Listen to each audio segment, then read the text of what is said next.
आज के लेक्चर में हम लोग कवर करेंगे यूनिट्स ऑफ मेजरमेंट। मेजरमेंट का क्या क्या यूनिट एग्जिस्ट करता है, कौन कौन सा सिस्टम एग्जिस्ट करता है, और उसको एक यूनिट से दूसरे यूनिट में कन्वर्ट करने के लिए कौन सा कन्वर्जन फैक्टर यूज होता है, चाहे वो लेंथ के टर्म हो, एरिया के टर्म हो, वॉल्यूम के टर्म हो। ठीक है, तो वो सारा कवर करेंगे। उसके बाद सर्वेइंग में कौन सा मेजरमेंट हम लोग करते हैं। ठीक है, वेरियस मेजरमेंट इन सर्वेइंग, और उस मेजरमेंट को करने के लिए कौन सा इंस्ट्रूमेंट रिक्वायर्ड है। स्पेशली ये फोकस रहेगा सर्वेइंग पे। ठीक है, आइए स्टार्ट करते हैं। तो हम लोग का जैसे टॉपिक है units of measurement. Units of measurement में आप लोगों ने सुना होगा CGS system, CGS system, MKS system, FPS system. ये क्या है CGS system? C for centimetre, G for gram, और एस फॉर सेकेंड। उसी तरह एमकेएस सिस्टम में M for metre, K for kilogram, S for second. उसी तरह एफपीएस सिस्टम में F for foot, P for pound, और एस फॉर सेकेंड। ये जो पहला ये सिस्टम है, इस सिस्टम का जो फर्स्ट ये लेटर है, ये शो करता है लेंथ का मेजरमेंट को, लेंथ के मेजरमेंट के यूनिट को।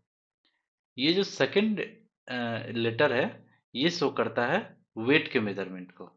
ठीक है, और ये जो थर्ड लेटर है, ये शो करता है टाइम के मेजरमेंट को। तो सर्वेइंग में क्या इशू आया, जब ग्लोबली हम लोग सर्वेइंग को एक कंट्री से दूसरे कंट्री में ट्रांसफर करते थे डेटा को, तो वहां पे ये इशू आता था। कहीं का यूनिट होता था सीजीएस में, कहीं का यूनिट होता था एमकेएस में, कहीं का यूनिट होता था एफपीएस में। तो इसलिए इस प्रॉब्लम के सॉल्यूशन के लिए एक इंटरनेशनली सिस्टम को डेवलप किया गया, जिसको बोला गया आई सिस्टम। ठीक है ना। एसआई सिस्टम का फुल फॉर्म है इंटरनेशनल सिस्टम ऑफ यूनिट। तो इसमें डेटा हम लोग एक्सचेंज करते थे एक कंट्री से दूसरे कंट्री के बीच में, ताकि यूनिट कन्वर्जन का इशू ना आए। ठीक है, तो आइए स्टार्ट करते हैं। जो चीज अभी बोले इसी को पॉइंट में लिख लेते हैं।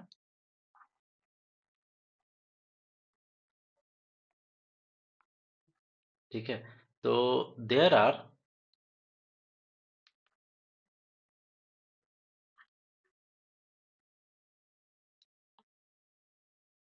There are many units, there are many units of measurement,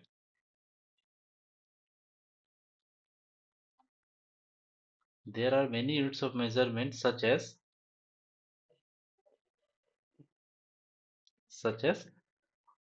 CGS, CGS system,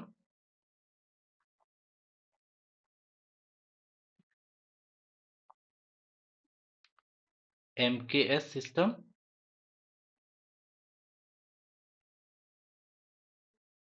FPS system,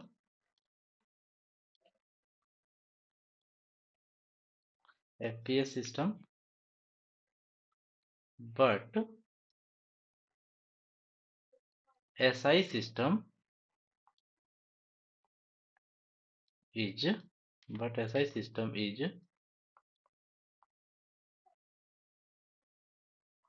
standard one.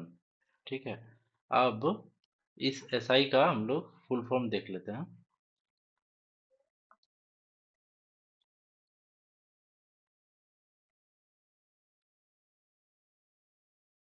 International international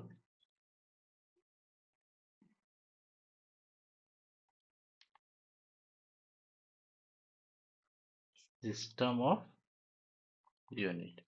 तो इसमें हम लोग कन्वर्ट करके हम लोग डेटा का एक्सचेंज करते थे एक कंट्री से दूसरे कंट्री के बीच में।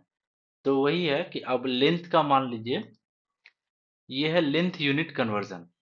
ये यूनिट दिया हुआ है कि फुट को हम लोग ये यूनिट है, एक फुट एक फैथम ऐसा यूनिट है। ठीक, उसी तरह सामने में दूसरे साइड दिया हुआ है कन्वर्जन फैक्टर फॉर मीटर। मतलब इधर जो भी डिफरेंट यूनिट है इसको मीटर में कन्वर्ट करेंगे, है ना। इधर जो भी यूनिट है इसको मीटर में कन्वर्ट करेंगे, तो कौन सा कन्वर्जन फैक्टर हम लोग उसमें मल्टीप्लाई करेंगे। फॉर एग्जांपल, अगर फीट को या फुट को हम लोग एक एक रहता है तो उसको फुट बोलते हैं, और इसी का अगर मोर देन वन रहता है तो उसको हम लोग फीट बोलते हैं। एक फीट को अगर मीटर में कन्वर्ट करेंगे तो उसका कन्वर्जन फैक्टर होगा 0.3048। मतलब 0.3048 से हम लोग उसमें मल्टीप्लाई करेंगे। अगर 5 फीट है, उसको कन्वर्ट करना है मीटर में, तो 5 इंटू 0.3048 हो जाएगा। उसी तरह सारे का, अगर 1 फैथम है तो उसका ये कन्वर्जन फैक्टर है। अगर 8 फैथम होगा तो 8 इंटू इतना करना होगा। ठीक है, तो वही देख लेते हैं हम लोग। इस ये सारा मीटर में कन्वर्ट होगा, इधर जो भी यूनिट है इस यूनिट से हम लोग कन्वर्ट करेंगे मीटर में। ये फॉलोइंग फैक्टर से हम लोगों को इसमें मल्टीप्लिकेशन करना होगा। ठीक है, तो जैसे कि 1 फीट को अगर हम लोग कन्वर्ट करेंगे तो उसके लिए कन्वर्जन फैक्टर है 0.3048। ठीक है, दूसरा है 1 फैथम से अगर कन्वर्ट करेंगे, 1 फैथम, तो उसका कन्वर्जन फैक्टर हो जाएगा 1.8288। फैथम जनरली यूज होता है जब हम लोग डेप्थ ऑफ वाटर मेजर करेंगे। ठीक है, जब हम लोग डेप्थ ऑफ वाटर रिवर में या ओशियन में, ठीक है, तो वहां पे हम लोग इस टर्म का यूज करेंगे डेप्थ ऑफ वाटर के लिए। तो वो फैथम से मीटर में कन्वर्ट करना होगा तो 1.8288 इसका कन्वर्जन फैक्टर है। उसी तरह अगर 1 फॉरलॉन्ग रहेगा तो FURLONG 1 फॉरलॉन्ग रहेगा तो उसके लिए कन्वर्जन फैक्टर है 201.168। फॉरलॉन्ग होता है जैसे हॉर्स का रेसिंग होता है ना, तो उस ट्रैक का लेंथ को मेजर करते हैं हम लोग फॉरलॉन्ग में। ये हो गया किसके लिए, हॉर्स रेसिंग ट्रैक का लेंथ को मेजर करने के लिए। Horse racing horse racing track का लेंथ मेजर करने के लिए। ठीक है, 1 इंच को कन्वर्ट करेंगे तो 0.0254। जैसा कि हम लोग जानते हैं 1 इंच इक्वल टू 2.54 सेंटीमीटर होता है ना। तो अब इस सेंटीमीटर को मीटर में कन्वर्ट करने के लिए 100 से डिवाइड करेंगे। 100 से डिवाइड करेंगे तो ये वैल्यू हो जाएगा मीटर में। तो कितना आ जाएगा, इक्वल टू 0.0254। वही चीज यहाँ लिखा हुआ है, 1 इंच इक्वल टू 0.0254 मीटर। अगर 5 इंच है तो 5 को इससे मल्टीप्लाई करेंगे, ये उसका हो जाएगा कन्वर्जन फैक्टर। उसी तरह 1 लाइट ईयर, इसका यूनिट है conversion factor 9.461 into 10 to the power 15। ये जनरली यूज होता है स्टार्स, प्लेनेट, इन सब का डिस्टेंस मेजर करने के लिए, जहाँ पे डिस्टेंस लेंथ बहुत ज्यादा रहे। ठीक है, तो उसको हम लोग लाइट ईयर में मेजर करते हैं। 1 माइल्स क्या है, 1 माइल्स को कन्वर्ट करेंगे मीटर में तो 1809.344। ठीक है, ये इसका कन्वर्जन फैक्टर है, हो गया। 1 नॉटिकल माइल अगर रहेगा तो इसका कन्वर्जन फैक्टर हो जाएगा 1852। 1852। ठीक है, 1852। नॉटिकल माइल जनरली यूज होता है जब हम लोग लेंथ मेजर करें एयर में, मैरीन में और स्पेस नेविगेशन में, स्पेस नेविगेशन में।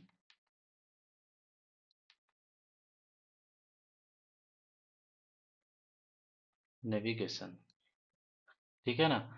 आप लोग सुने होंगे कि जब भी कोई शिप का स्पीड को मेजर किया जाता है तो बोला जाता है इतना नॉटिकल माइल पर आवर। या फिर कोई भी फ्लाइट का, एयरक्राफ्ट का स्पीड का मेजरमेंट होता है तो वहाँ यूज होता है 1 नॉटिकल माइल पर आवर, या कुछ भी नॉटिकल माइल पर आवर। इस तरह से हम लोग मेजर करते हैं जब एयर में ये लेंथ मेजर करना हो, मैरीन में या फिर स्पेस नेविगेशन में, तो वहाँ पे नॉटिकल माइल्स का जनरली यूज होता है। ठीक है, अब 1 यार्ड अगर वो रहे तो उसका कन्वर्जन फैक्टर है 0.9144। ठीक है, तो अब इसी के साथ एक एडिशनल इंफॉर्मेशन है कि आप लोग को फुट और यार्ड फुट और यार्ड के बीच में फुट और यार्ड के बीच में क्या रिलेशन है वो बताना है। ठीक है ना, 1 यार्ड में कितना फुट होगा या 1 फुट में कितना यार्ड होगा, ये आप लोग को कमेंट में आंसर करना है। ठीक है, नेक्स्ट है हम लोग का, जब एरिया को हम लोग कन्वर्ट करेंगे, मतलब किसी भी यूनिट में एरिया रहे उसको अगर हम लोग मीटर स्क्वायर में कन्वर्ट करेंगे तो उसके लिए कन्वर्जन फैक्टर क्या होगा। ठीक है, जैसे कि 1 एकड़ अगर हुआ तो उसका कन्वर्जन फैक्टर हो गया 4046.85 मीटर स्क्वायर। 1 आर अगर एरिया का यूनिट रहा तो उसका कन्वर्जन फैक्टर हो जाएगा 100, मतलब एक आर में 100 मीटर स्क्वायर होता है। उसी तरह 1 हेक्टेयर रहा तो उसको मीटर स्क्वायर में कन्वर्ट करेंगे तो 10,000 उसका फैक्टर होगा, या तो 10000, या इसको शॉर्ट में ऐसा भी बोल सकते हैं 10⁴ है ना। उसी तरह 1 फीट स्क्वायर को अगर कन्वर्ट करेंगे मीटर स्क्वायर में तो ये हो जाएगा 0.0929। 1 इंच स्क्वायर को अगर कन्वर्ट करेंगे तो 6.4516 इंटू 10⁻⁻⁴। ठीक है, 10⁻⁻⁴। ठीक। नेक्स्ट है हम लोग का, जब वॉल्यूम को कन्वर्ट करेंगे मीटर क्यूब में, तो उस केस में क्या क्या है यूनिट, जैसे 1 बैरल, जो भी लार्ज कंटेनर है जिसमें हम लोग जैसे ऑयल का परचेज करते हैं अदर कंट्री से, तो लार्ज कंटेनर में जो भी वॉल्यूम आता है उसको हम लोग बैरल के टर्म में बोलते हैं। तो 1 बैरल को अगर कन्वर्ट करेंगे मीटर क्यूब में तो क्या हो जाएगा, जीरो कन्वर्जन फैक्टर हो जाएगा 0.15899। उसी तरह 1 यार्ड क्यूब को कन्वर्ट करेंगे तो 0.765 मीटर क्यूब। 1 यूके गैलन को कन्वर्ट करेंगे तो 3.785 इंटू 10⁻³ उसी तरह अगर 1 यूके गैलन को कन्वर्ट करें तो 4.546 10⁻³ उसी तरह अगर 1 लीटर को कन्वर्ट करें तो 1 इंटू 10⁻³ मीटर क्यूब। ठीक है, ये सारा कन्वर्जन फैक्टर है जिसका हम लोग को टाइम टू टाइम यूज होगा। उसी तरह अगर कोई प्रेशर को कन्वर्ट करे, प्रेशर वाले यूनिट को न्यूटन पर मीटर स्क्वायर में कन्वर्ट करें तो उसके लिए कन्वर्जन फैक्टर हो जाएगा। अगर 1 एटीएम में प्रेशर है, एटीएम मीन्स एटमॉस्फेरिक प्रेशर, ठीक है ना, तो 1 एटीएम में प्रेशर, तो इसको कन्वर्ट करेंगे न्यूटन पर मीटर स्क्वायर में तो 1.01325 इंटू 10⁵ ये क्या हो जाएगा, कन्वर्जन फैक्टर होगा। उसी तरह 1 बार, बार मीन्स होता है बैरोमेट्रिक प्रेशर, अगर वन वन बार को कन्वर्ट करेंगे न्यूटन पर मीटर स्क्वायर में तो कन्वर्जन फैक्टर हो जाएगा 1 into 10⁵ 1 mm of H G means mercury, mercury का सिंबल होता है H G. 1 mm of H G को कन्वर्ट करेंगे न्यूटन पर मीटर स्क्वायर में तो 133.3, ये इसका कन्वर्जन फैक्टर हो जाएगा। 1 पाउंड पर स्क्वायर फीट, इसको शॉर्ट में पीएसएफ भी बोलते हैं, पीएसएफ। 1 पाउंड पर स्क्वायर फीट को कन्वर्ट करेंगे न्यूटन पर मीटर स्क्वायर में तो हो जाएगा 47.88। ठीक है, ये इसका कन्वर्जन फैक्टर हो गया। उसी तरह अगर 1 पाउंड पर स्क्वायर इंच रहे, जिसको हम लोग शॉर्ट में बोलते हैं पीएसआई, ठीक है, तो उसका कन्वर्जन फैक्टर हो जाएगा 6894.75। तो अगर इससे हम लोग मल्टीप्लाई करेंगे जो भी पीएसआई है उसे मल्टीप्लाई करेंगे तो न्यूटन पर मीटर स्क्वायर के टर्म में आएगा। ठीक है, उसी तरह एक और यूनिट है प्रेशर का, 1 टॉर, टॉर यूनिट है, ठीक है, TORR। 1 टॉर को अगर कन्वर्ट करेंगे न्यूटन पर मीटर स्क्वायर में तो उसके लिए कन्वर्जन फैक्टर हो जाएगा 133.32। ठीक है, ये डिफरेंट कन्वर्जन फैक्टर था जो हम लोग देखे लेंथ के लिए, एरिया के लिए, वॉल्यूम के लिए और प्रेशर के लिए। ठीक है, डिफरेंट डिफरेंट यूनिट को कैसे हम लोग स्टैंडर्ड यूनिट में कन्वर्ट करेंगे। ठीक है, नेक्स्ट है हम लोग का वेरियस मेजरमेंट इन सर्वेइंग। सर्वेइंग में बेसिकली हम लोग 3 तरह का मेजरमेंट हम लोग को चाहिए होता था। कौन कौन सा, डिस्टेंस, डायरेक्शन,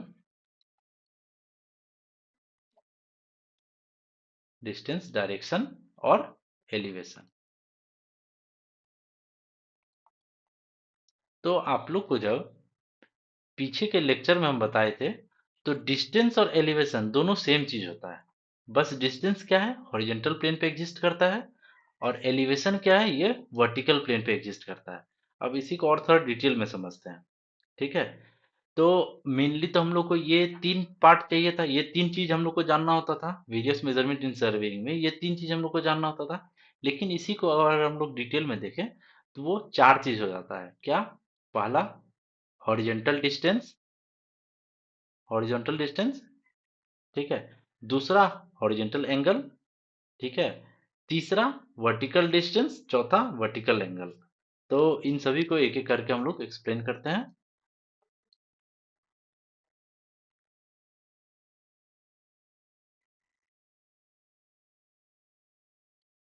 पहला क्या था, या पहले इससे कुछ लाइन लिख लेते हैं। in surveying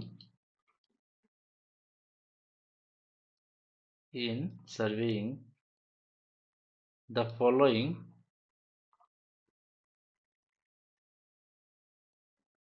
basic basic measurement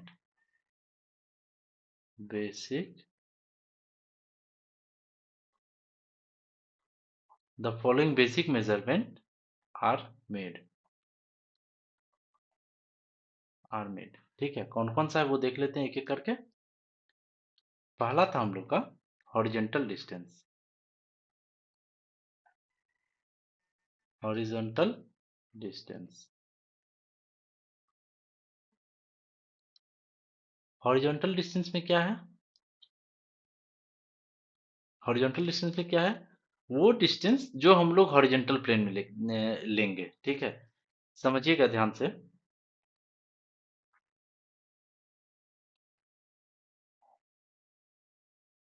ये हम लोग का दो प्लेन है, ठीक है। एक हॉरिजॉन्टल है, एक वर्टिकल है। ये वर्टिकल प्लेन है और ये हॉरिजॉन्टल प्लेन है। अगर इस प्लेन पे कोई भी मेजरमेंट लेंगे, इसको 3D में अगर देखें,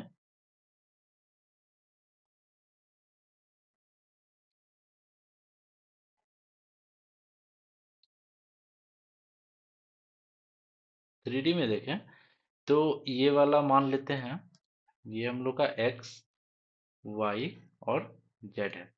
तो एक्स जेड प्लेन ये हो गया हॉरिजॉन्टल प्लेन। इस प्लेन पे अगर कोई भी लेंथ मेजर कर रहे हैं, ठीक है, जैसे कि हम लोग का ग्राउंड है, ग्राउंड पे अगर हम लोग कोई भी मेजर कर रहे हैं तो वो हो जाएगा हॉरिजॉन्टल डिस्टेंस। अगर हम लोग का वाल है या जो भी वर्टिकल प्लेन है उस पे अगर कोई मेजरमेंट हम लोग कर रहे होंगे, कोई भी दो पॉइंट के बीच का मेजरमेंट कर रहे हैं तो वो हो जाएगा एलिवेशन, जो जिसको हम लोग हाइट के टर्म में समझ सकते हैं। अगर किसी भी ऑब्जेक्ट का हम लोग हाइट निकाल रहे हैं तो उसको हम लोग बोलेंगे एलिवेशन। किसी भी ऑब्जेक्ट का अगर हम लोग लेंथ और विड्थ निकाल कैलकुलेट कर रहे हैं तो वो हो जाएगा हॉरिजॉन्टल डिस्टेंस, ठीक है। तो इसी को पॉइंट पे लिख लेते हैं।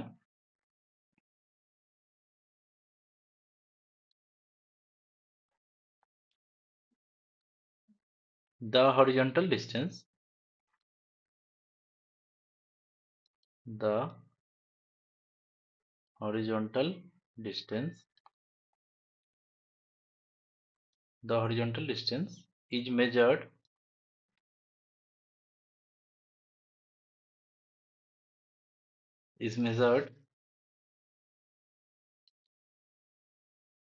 in horizontal plane,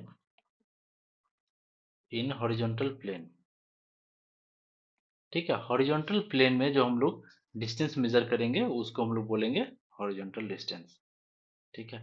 अब अगर मान लीजिए कोई स्लोप रहा तो उस केस में हॉरिजॉन्टल डिस्टेंस और वर्टिकल डिस्टेंस मींस डिस्टेंस और एलिवेशन किसको बोलेंगे, देख लेते हैं। जैसे ये मान लीजिए हम लोग का एक इंक्लाइंड लाइन है, ये हम लोग का एक इंक्लाइंड लाइन है। इसको पहले इरेज कर लेते हैं।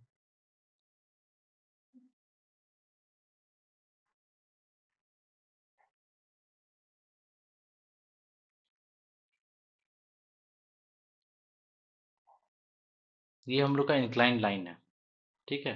तो इस केस में इसका हॉरिजॉन्टल डिस्टेंस कितना होगा, वर्टिकल डिस्टेंस कितना होगा, इसको कैलकुलेट करने के लिए इसको हम लोग ट्रायंगुलर पार्ट में कन्वर्ट करेंगे, ठीक है।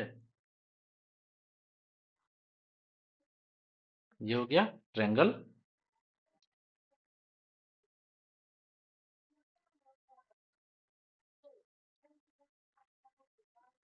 अब इसको कुछ नाम दे देते हैं, जैसे ये ए बी सी। तो ये हॉरिजॉन्टल प्लेन है, ये वाला, ये हॉरिजॉन्टल प्लेन है और ये वर्टिकल प्लेन है। तो जो एसी का लेंथ होगा इसको हम लोग बोल देंगे डिस्टेंस, है ना। वो हो जाएगा इसके लिए हॉरिजॉन्टल डिस्टेंस, हॉरिजॉन्टल डिस्टेंस। और जो बीसी का लेंथ होगा, बीसी का मेजरमेंट होगा, इसको हम लोग बोल देंगे वर्टिकल डिस्टेंस या वर्टिकल डिस्टेंस या एलिवेशन, ठीक है। तो ये चीज यहाँ क्लियर हुआ होगा। तो इसी पॉइंट को हम लोग लिख लेते हैं पॉइंट में, on sloping ground, on sloping ground the distance between on sloping ground, the distance between 2 point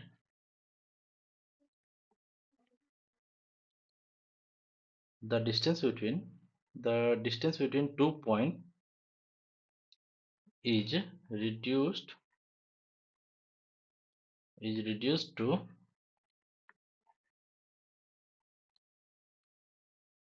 horizontal equivalent इसी तरह इसका अगर हम लोग मेजरमेंट करेंगे एलिवेशन के लिए या वर्टिकल डिस्टेंस के लिए तो सेम रहेगा on sloping ground the distance between 2 point is reduce to the vertical equivalent तो ये हम लोग को उसका एलिवेशन दे देगा या फिर उसका हाइट दे देगा तो ये पॉइंट है यहाँ से ये क्लियर हुआ होगा नेक्स्ट है हम लोग का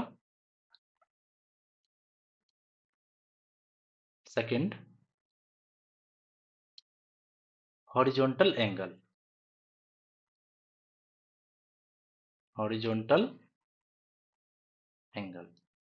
ठीक है हॉरिजॉन्टल एंगल में क्या होगा जो दो हॉरिजॉन्टल लाइन के बीच में एंगल बन रहा है उसको हम लोग बोलेंगे हॉरिजॉन्टल एंगल ये बनेगा किस पे ये बनेगा हॉरिजॉन्टल प्लेन पे इसका वैल्यू कहाँ से कहाँ तक वैरी करेगा 0 to 360 डिग्री के बीच में ठीक है तो इसको लिख लेते हैं पॉइंट में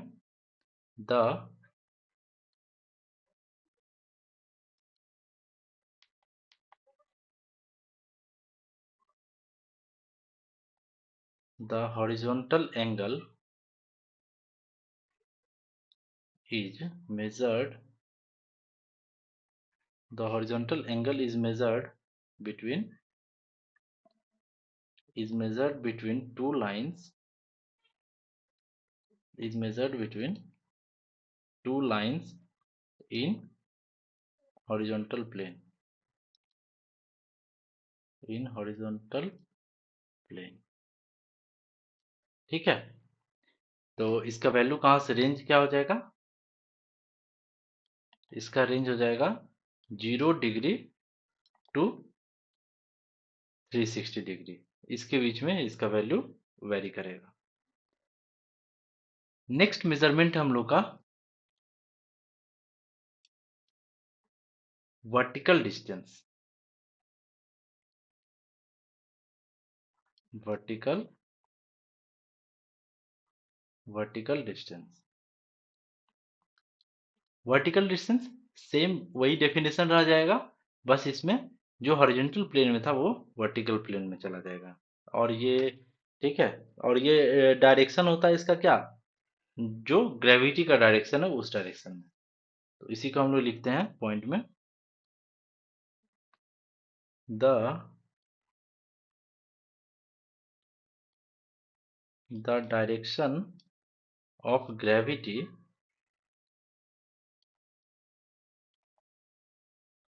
the direction of gravity is taken as the direction of gravity is taken as vertical direction and thus vertical distance are measured in the direction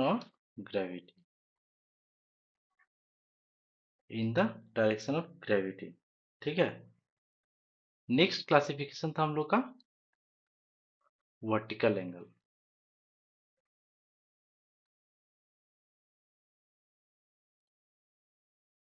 vertical angle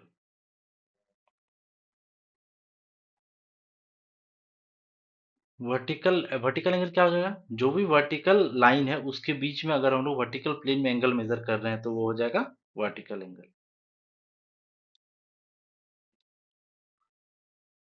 vertical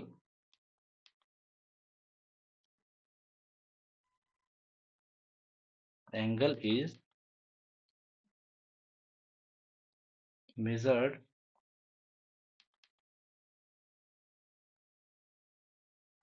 vertical angle is measured between two line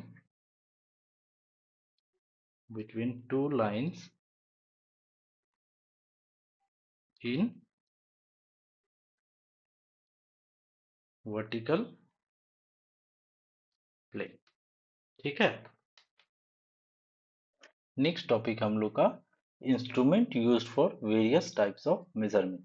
ठीक है, तो उसको cover करते हैं। Instrument used for various types of measurement. कौन कौन सा measurement के लिए? तो जो अभी हम लोग डिस्कस किए हैं, पहला था हॉरिजॉन्टल डिस्टेंस, फिर horizontal angle, vertical distance, vertical angle. इन सभी के लिए कौन कौन सा इंस्ट्रूमेंट यूज होता है, ठीक देखते हैं। तो पहला क्या था? For horizontal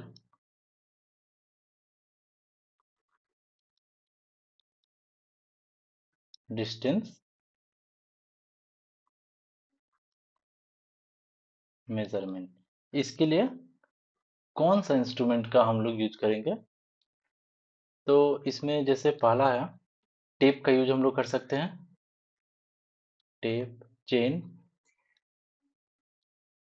chain, tape, chain, tacheometer,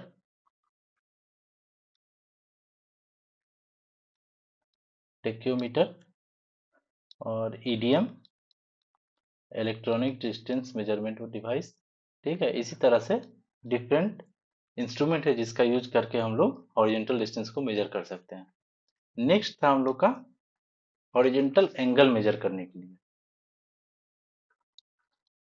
for horizontal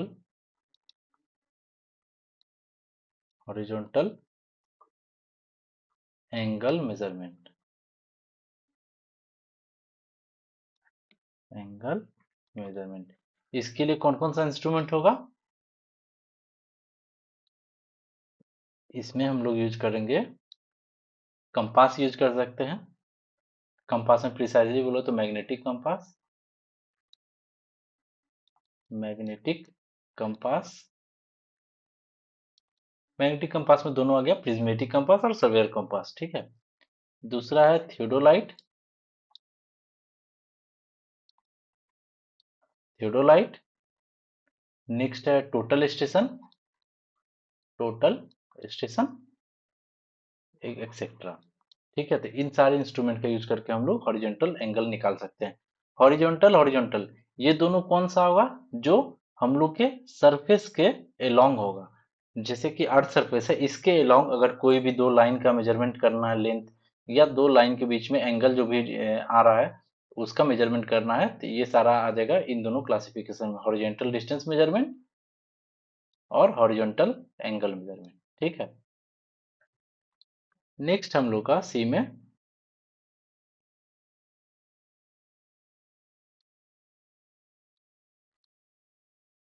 for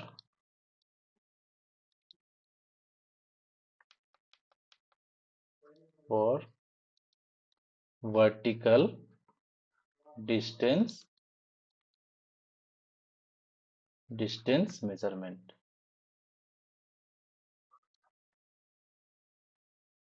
vertical distance को और एक नाम से हम लोग जानते हैं, क्या है वो नाम? एलिवेशन। या तो वर्टिकल डिस्टेंस बोले या एलिवेशन बोले। Elevation means height. ठीक है, तो इसके लिए कौन कौन सा इंस्ट्रूमेंट हम लोगों के पास? इसके लिए टेक्योमीटर,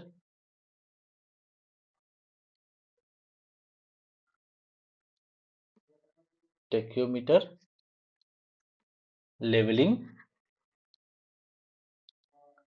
टेक्योमीटर, लेवलिंग। लेवलिंग में जैसे हम लोग लेवलिंग करने के लिए डंपी लेवल का यूज करते हैं ना, डंपी लेवल, डंपी लेवल। तो इससे हम लोग उसका हाइट निकाल सकते हैं। ठीक है। नेक्स्ट हम लोग का डी में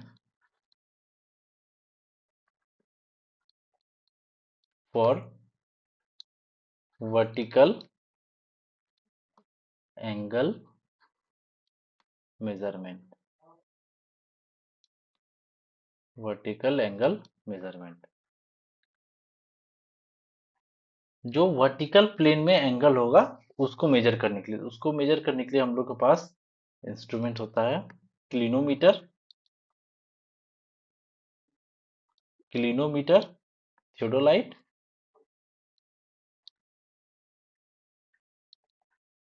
थियोडोलाइट या टोटल स्टेशन भी होगा, टोटल स्टेशन, ईटीसी। तो इन सभी के हेल्प से हम लोग ये डिफरेंट मेजरमेंट को हम लोग एग्जीक्यूट कर सकते हैं। ठीक है, तो नेक्स्ट लेक्चर में हम लोग स्टार्ट करेंगे एक्यूरेसी, प्रिसीजन, एरर। ठीक है, तो इस लेक्चर को यहीं पे खत्म करते हैं।